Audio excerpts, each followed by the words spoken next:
This weather is just completely crazy. This is not why I emigrated to the UK. Anyway, time to take a look at my financial freedom fund with Vanguard.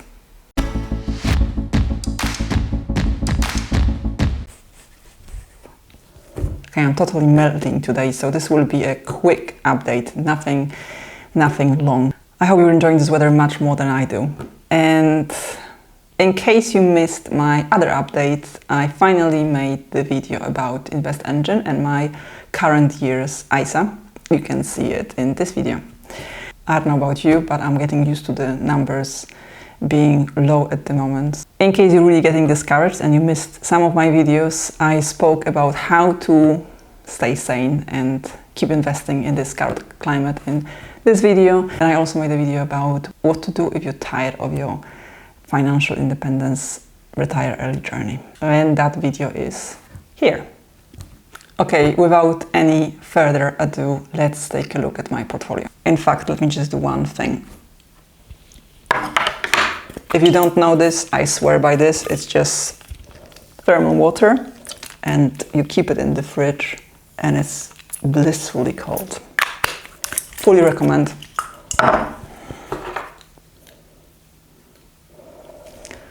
All right, let's take a look at that portfolio. All right, so let's start with my ISA.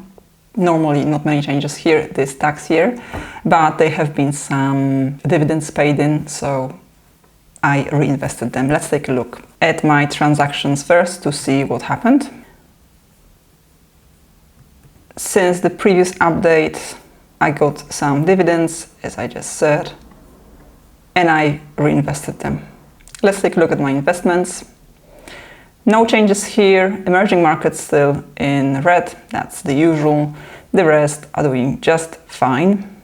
By the way, I reinvested the dividends. Right now they're just still showing as cash because the transaction hasn't gone through, but I put them in my all-world fund here. Let's take a look at the performance. So my rate of return is still really high and optimistic, but this is not the annual rate of return, just in case somebody says this is not the true outcome of your portfolio. My ISA value is over £77,000.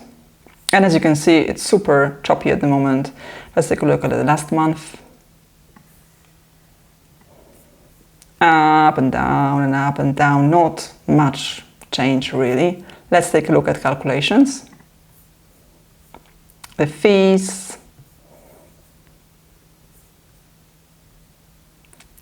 Month by month view. So as we can see, it's getting better. After 3 months of red, we finally get some green. But if you look down, you can see that since December 2021, it still has not recovered, which is fine. Do you know all the shoulds? Should budget, should save up, should sort out my pension, should start investing. But your brain switches off the moment you hear all the financial jargon, so you doubt if you will ever understand it without a degree in finance. You promise yourself to sort out your finances one fine day when you are better off, more organized, more disciplined and more ready to do this adulting for real. But time goes by and you're still not exactly there. Well, listen, I don't want that for you, which is exactly why I wanted to let you know about my coaching program. This is a personalized program and by now you know me. I'm very no-nonsense and won't beat about the bush. This is the program that you really need if you want to know how to manage your finances the way that suits you best. How you can stop feeling that you're missing out on investing and go to sleep calm, trusting that your day's worth of financial choices benefit your present and future you. And not feel confused and exhausted by your finances, but actually learn how to love it. This is for you. The best part, you get my support. This is not a course, it's a program. So again, if you're trying to become better with money, make sure you go to the description of this video, follow the link to my coaching program, and let's make some great things happen together. So that is ISA. Let's take a look at my pension. So my pension value is £104,100,000 and something. Total contribution this year, 5.4k. And I actually contributed a bit more here. Let me explain. Let's go to transactions. So on the 23rd of June, I put in 2.4k. And as some of you know, my goal for my pension and my financial freedom fund is to put £1,000 into my whole fund this year. 1,000, 1,100 per month, that would be my ideal amount. And the reason for this is because I want to work less and I want to also have a better quality of life now instead of waiting for later and later and later. To me, investing is not the main focus in my life. But in June, my company accounts were due, and to avoid paying corporation tax, basically to lower my corporation tax, I decided to invest some of this money into my SIP straight away. So I put 2.4k in there and already invested it, as you can see, into SP 500 and into FTSE Developed Europe, excluding UK ETF. But then we have some more seemingly random transactions. So I put £88 in,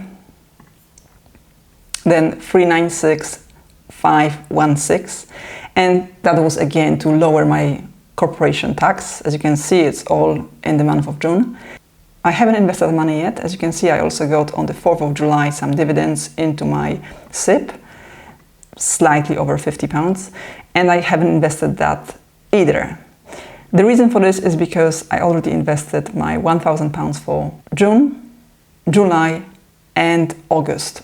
Okay, you may be wondering why I don't just invest all this money, go all in during this bear market and then just make more in the long term. This is because I tend to overinvest and I want to really stick to my plan of investing £1,000 per month. I already overinvested anyway, so that's why this £1,000 is waiting for me to actually be ready. Okay, let's take a look at my investments. No changes here. I still keep the same funds, and SP 500 and the Europe fund are still in red, which is fine. Let's take a look at the performance. So my rate of return is 14.9%, and that is lower than my ISA. And my biggest temptation at the moment actually is to change my target retirement fund to one that finishes a bit later. And when I say a bit, at least 5 to 10 years later. Because this one is far too safe for me and the rate of return is not great. But right now I'm sitting on it. I'm not rebalancing my portfolio at the moment, but the time will come. Let's take a look at last month. Same story really. The fees, month by month calculations. And again, it looks like it's in green, but that is probably because I did top up this account a lot. And as you can see that the number is increasing, but that is mostly because of my contributions. Let's go and take a look at the whole account. My portfolio value has not changed since last month, despite my contributions, which is expected in this current situation, current market, as we can see here. And let's just take a look at month by month calculations for the whole thing. And yes, right now it's in green, but when we compare it with December last year or even March this year, it's pretty clear that it still hasn't recovered. My favorite tab as the last tab, of course, is the Insight tab, when we can see the product type, the top 8 geographical regions, top 10 investments, sector allocation and performance over the last 3 months and the rate of return for that period. I think this is the most truthful calculation of them all, to be honest, for the last 3 months. As you can see, I contributed this much, over 6k, and my investments returned me minus 9.8k. So this is what it looks like this month. It's not great, But some of you might say it's really discouraging, but others might say it's really encouraging. I'm definitely in the second group. I keep contributing. I remember the number I started with. I remember the number that I added already this year. And I know that once the markets recover, that number is going to be there. And that's good enough for me. And this is it for today. Thank you very much for watching, and I'll see you soon.